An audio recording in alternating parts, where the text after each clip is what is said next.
Good morning, and thank you all very much for joining us this morning. My name is Steve McMenamin. I'm your host for today's event, which is part of the continuing series of the Greenwich Roundtable. Our topic this morning, can you hear me?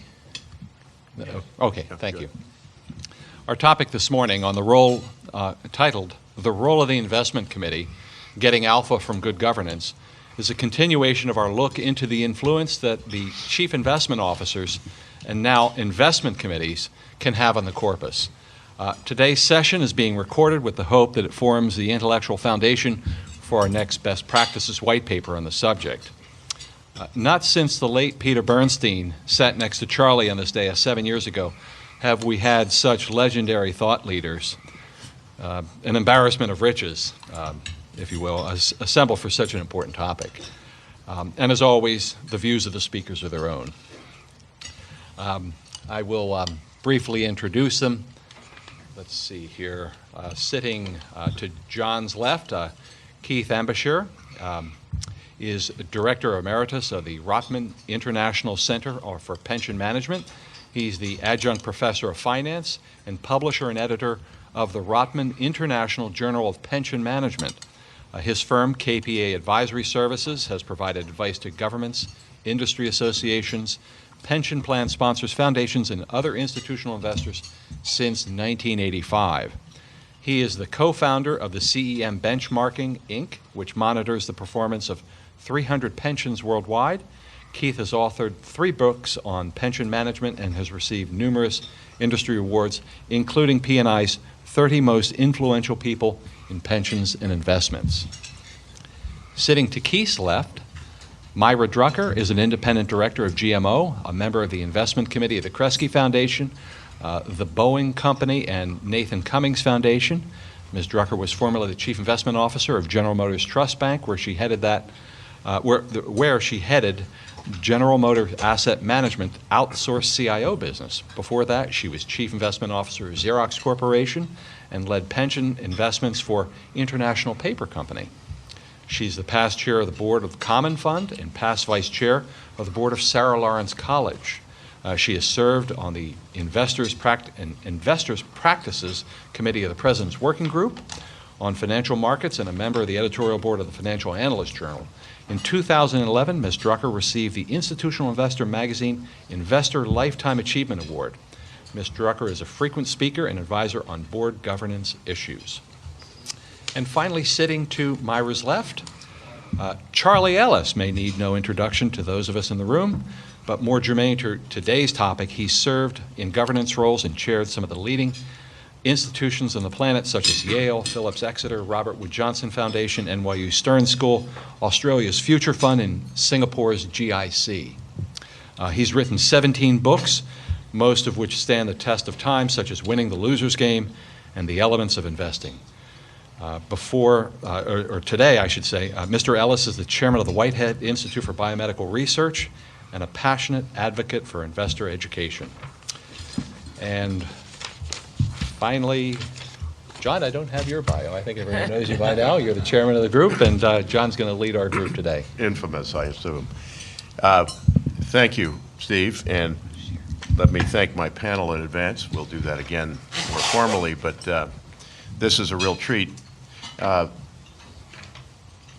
Just to get a little sense of the room here on behalf of the panel, let's have a show of hands. How many people are members of an investment committee of one sort or another? Wow, okay, good.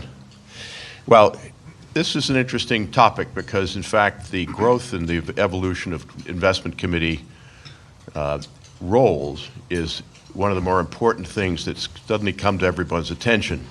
So the question is why? Well, in a prospectively lower return environment with increased regulation and with all kinds of transparency, including social media, it's apparent that the role of the investment committee has risen in terms of importance to produce the kinds of returns that institutions are seeking. We have lots and lots of attention these days to good governance. People are learning what that means. We're going to define it a little further this morning. But in fact, governance, broadly defined, has been around as a topic of not only conversation but regulation and legislation for a very long time. Most of you in the business know that going back to the 70s, you had the Uniform Management of Institutional Funds Act, you've had ERISA in 1974. More recently, you've had the Uniform Prudent Investor Act. You've had much more recently in the 2000s, you've had the revision of UMIFA into the Uniform Prudent Management of Institutional Funds Act, which basically runs or governs the management of virtually all nonprofit funds. So in fact, you have an increasing attention to the responsibility of members of investment committees. And in fact, when investment committees act properly and behave productively, they can in fact greatly influence the performance of the fund. So we've assembled 3 experts on this subject this morning. As Steve said, this is a remarkable group because they have many years of experience, but they've also led some of the thoughts, or they are thought leaders in the business. They've led some of the innovations and discussions about this area for a very long time. So we're going to deviate slightly from norm here in terms of format and ask them each to give a very brief opening bit of wisdom. So Keith, why don't you kick us off? Thanks, John. If I start confessing here, it's because of that light up there. It's shining right at all of us, yes. So we may say things that we haven't thought of yet. So last week when I sat down and thought about this topic and what I might say just to get the conversation going, it struck me that getting alpha from governance is not the right place to start, and that the more fundamental question for investment committees or boards more generally is getting value from governance.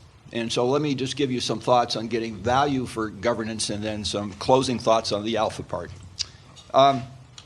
It seems to me boards or investment committees face 2 fundamental questions to start the thought process. One is, what business are we in? And that might vary in this room between family offices, endowment contexts, or pension fund contexts. And then the second question is, what defines success for us? How do we know we're successful? And so let me give you an example of how that may play out in a pensions context. What's success in a pensions context? I put it to you, it's 2 things. It's creating a sustainable, fit-for-purpose pension design and implementing it in a value-for-money fashion. I mean, those are the 2 things a board should concern itself with. And then a little bit deeper, what might that mean in practice? What's a sustainable, fit-for-purpose pension design? Well, there ought to be a target benefit that makes sense, that's achievable. The proper costing of any guarantees that are part of the pension arrangement. The investment program, which should focus on 2 things. One is return generation, long-term horizon compounding, but also payment certainty, so there's an interesting duality there. And finally, the system needs to be understood by participants so that through time, the participants actually know what's going on. So that's what sustainable fit for purpose might mean. Then on the value for money implementation side, what does that imply? Well, the first thing is that I wrote down is reality investment beliefs. In other words, understanding investing the way it really is.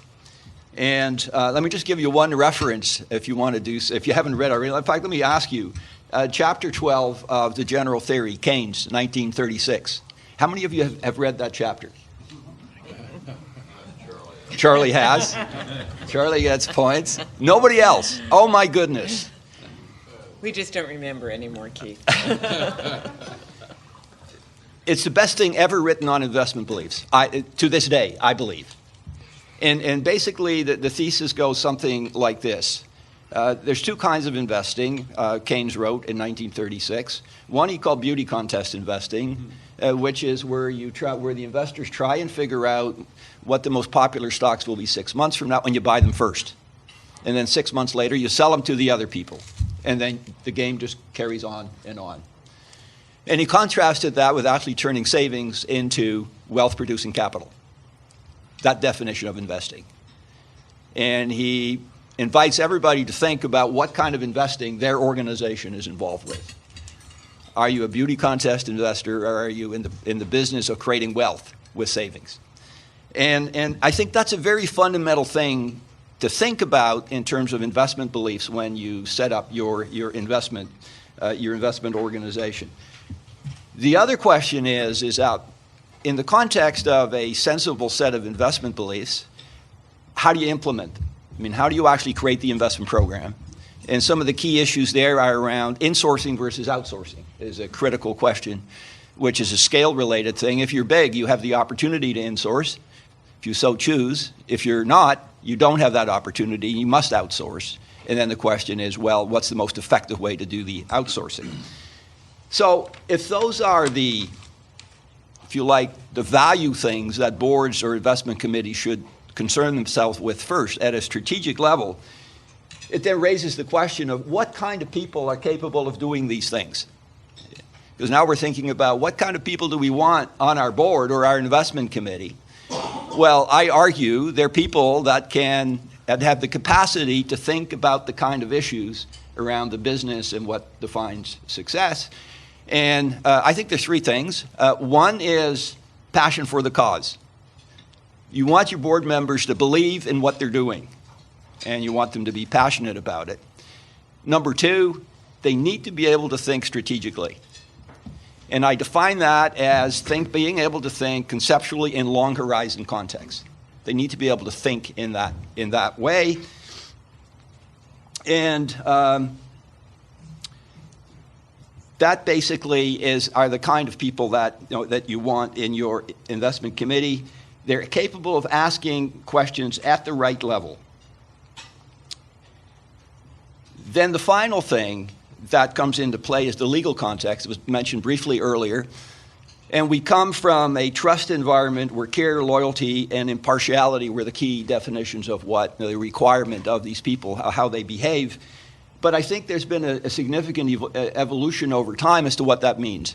And I think we've moved away from a box-ticking kind of definition of it to a more conceptual one around reasonable expectations. Is the board capable of understanding the context in which they're operating, and are they making reasonable decisions and doing reasonable oversight in that context? So that's the new environment.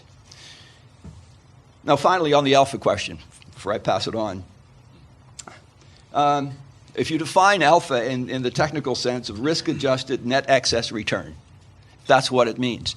What can boards do to create that element given all the other things I need to worry about? And my personal view is, yes, it can be done. And the example that I leave you with is actually Keynes himself, because some of you may know that he ran the endowment fund for Cambridge University from 1921 to 1946, which is a long period of time. And Chamber and Dimson, Elroy Dimson, recently did a study and actually went back and created Keynes's investment performance of that fund over that long time period, and also how he created the performance. Well, his alpha was 6% per year. He generated an average annual return of 16% in a UK market that over the same period the stocks did 10%, the bonds did 7%. And then the question is, what did he do? How did he do it? Well, because he had a specific set of investment beliefs that he lived with and enacted for a very long period of time. In his case, he was a high-conviction investor. He bought quality companies that he knew something about. And the UK at that time, I think he knew a lot of people, including who sat on what boards. And those are the companies he invested in and stuck with for a long period of time, and that's what generated his result. So that was his formula for creating alpha. But again, it was based on a very clear set of investment beliefs executed over a very long period of time. So I'll leave it at that. And Myra, over to you. Thank you, Keith. I think you can probably all hear me without the microphone, but I'll speak into the microphone anyway.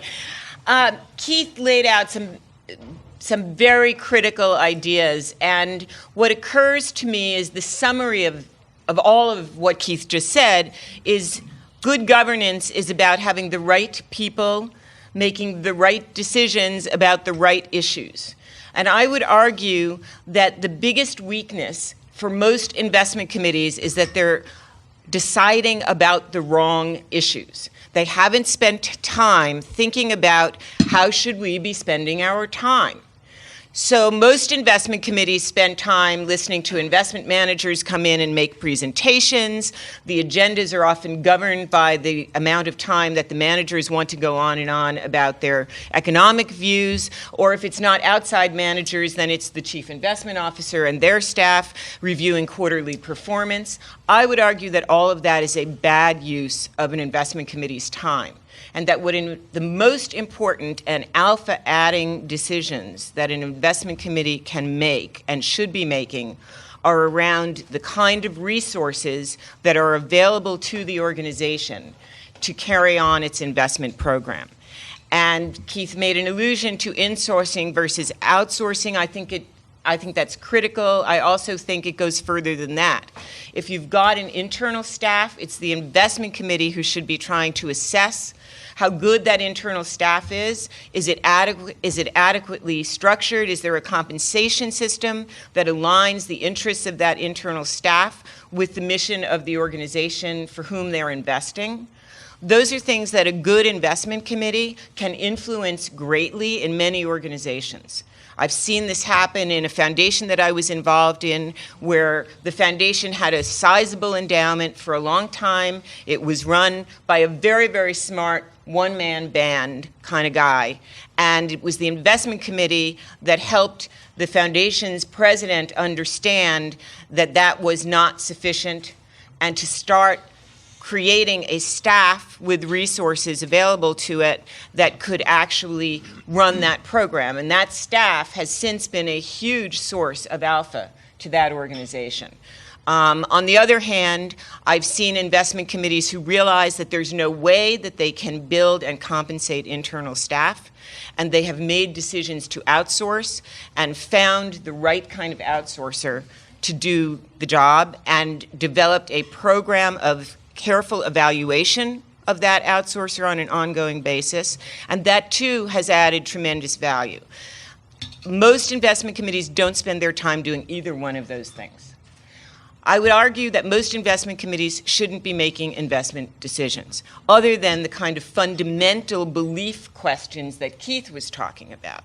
What do I mean by they shouldn't be making investment decisions? Did you ever see and listen to, I'm sure you all have because you're on those committees, investment committees debating what their next tactical asset allocation move ought to be?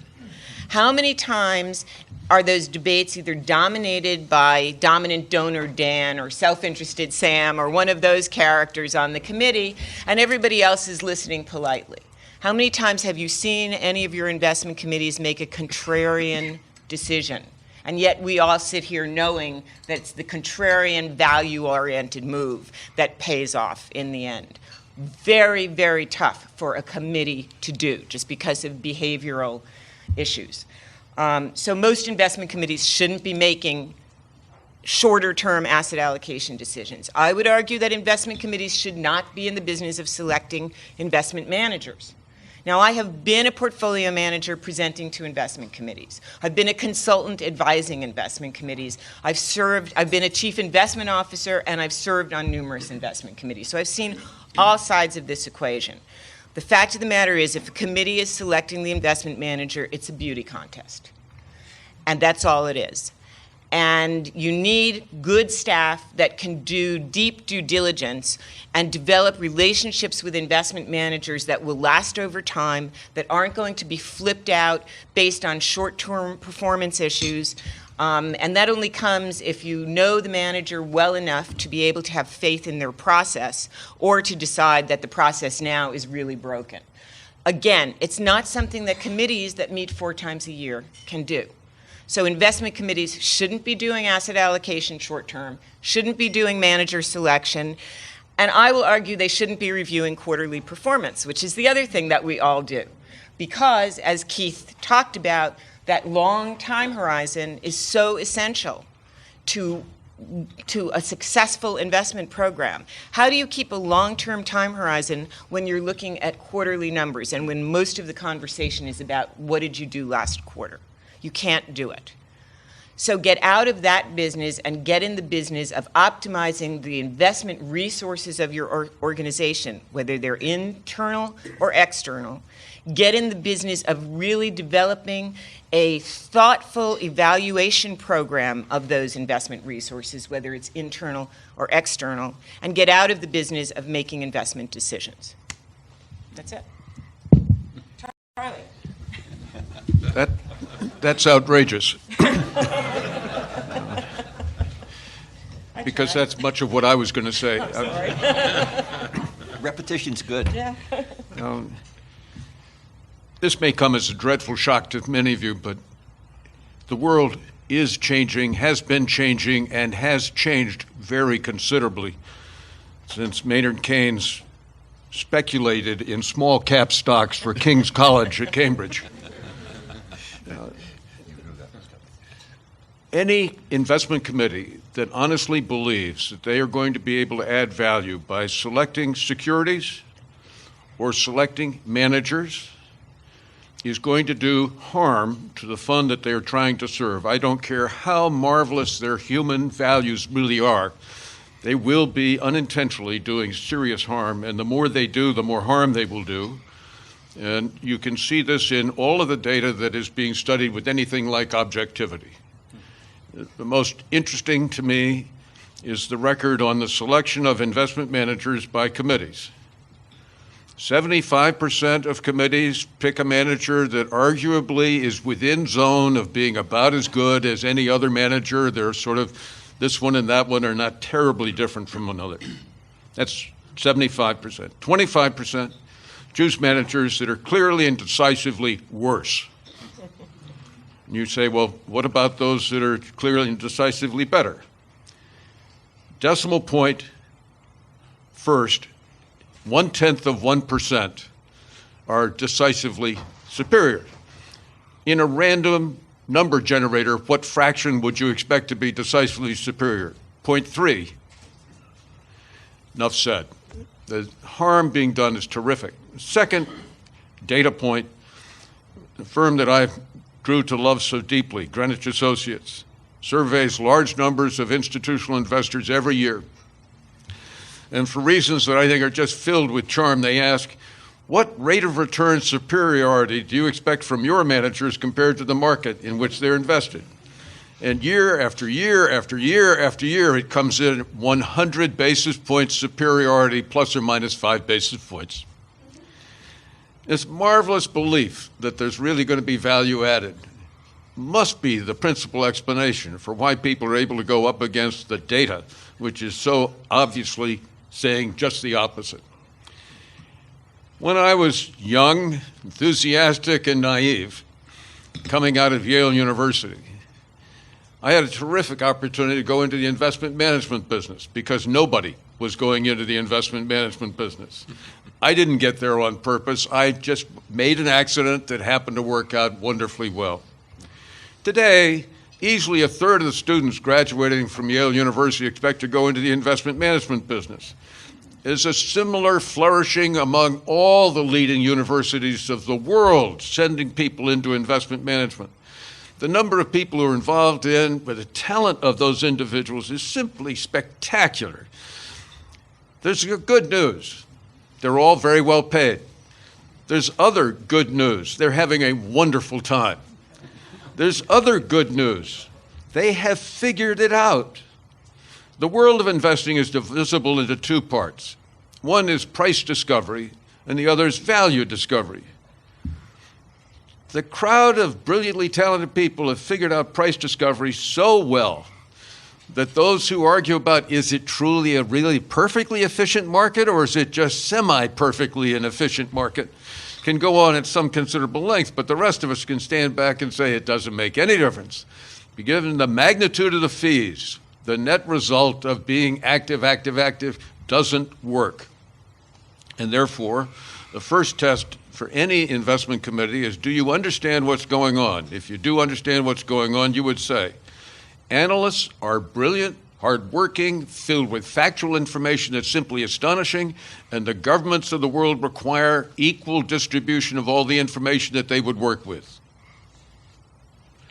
They have probably gotten so good at doing what they're all trying to do that none of them can get better than the crowd of analysts.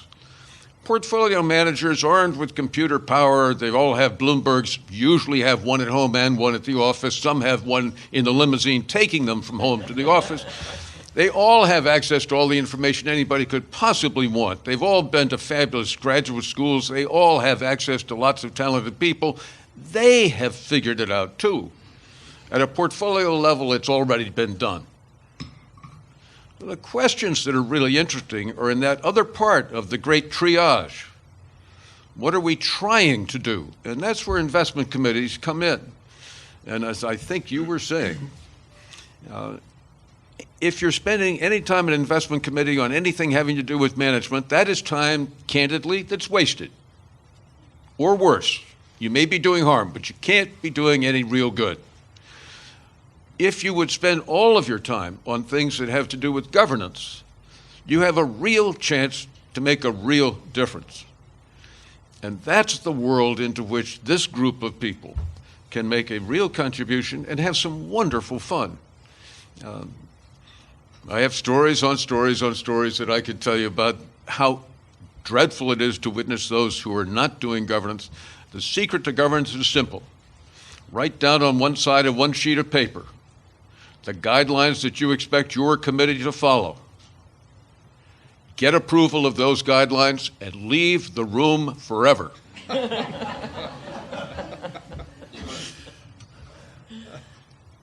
Thank you, Charlie. I didn't know if that was a full stop or a colon. He's leaving the room forever. No, hope not. Charlie, you say you have some stories. Can you give us an example of a case where you think the committee actually did govern and properly, and in fact, maybe it wasn't even a committee, maybe it was individual, but give us an example of a successful committee experience you've had. Family office, pension fund, endowment. I've had the privilege of serving on probably more committees than anyone else in the room. That's why I asked the And question. it's a grim learning experience, because what you find out is the genius of one committee gets offset by the genius of another committee, gets offset by the genius of another committee. All of you have heard economists, one after another, make presentations during a day in which you had a total immersion in the investment management community. And then you were trying to figure out which economist said that and which was the economist that said that. They were both so convincing. And did it matter? No, it doesn't matter. Yeah, I think there's one great example, but I think it tells a two-part story. 1987, there was a sharp break in the stock market. My favorite university, easy to spell, easy to pronounce, just up the street, had an investment committee that rose in indignation at this horrible event and decided that it was time to move aggressively out of stocks into bonds. That was the best you could expect from a really distinguished investment committee. Fortunately, their shoelaces were tied together by the chief investment officer, and they did not do it. So that was the best decision I've seen a committee make. The other way of answering your question, John, and I'm really quite serious about this, what is the problem of our institution? And I'll put it to you that if my fingerprint is found in the wrong place at the wrong time by the wrong people, I will go to prison. And similarly, when I go to Singapore, which I've been doing for quite a lot, I got an invitation to go to see the head of the military organization. Singapore has a small but absolutely spectacular military because everybody's in the military until their late 40s. And you go back every year for real training, and you better be ready for the training. I walked in, and for the first time in my life going into a building in Singapore, I was not asked for visual identification. So I went over to the desk sergeant and I said, "Excuse me, I'd like to get some help here. This is probably the most secure complex in all of Singapore." He said, "Yes, sir." Nobody's asking for my identification. Why is that? "Well, Mr. Ellis, we know who you are." "How'd you know who I am?" Well, when you came in, do you remember the little camera? We photographed you, and we did a comparison through the computer algorithm, a comparison to the same photograph we'd taken of you when you came through customs. And before the rotating door had brought you into the inside, we knew exactly who you were, and I can tell you exactly where you've been for the last 3 days. And I hope your flight this afternoon is a very happy flight. So, you know, precision of information can be terrific. If not a little creepy. Yeah, very. Yeah.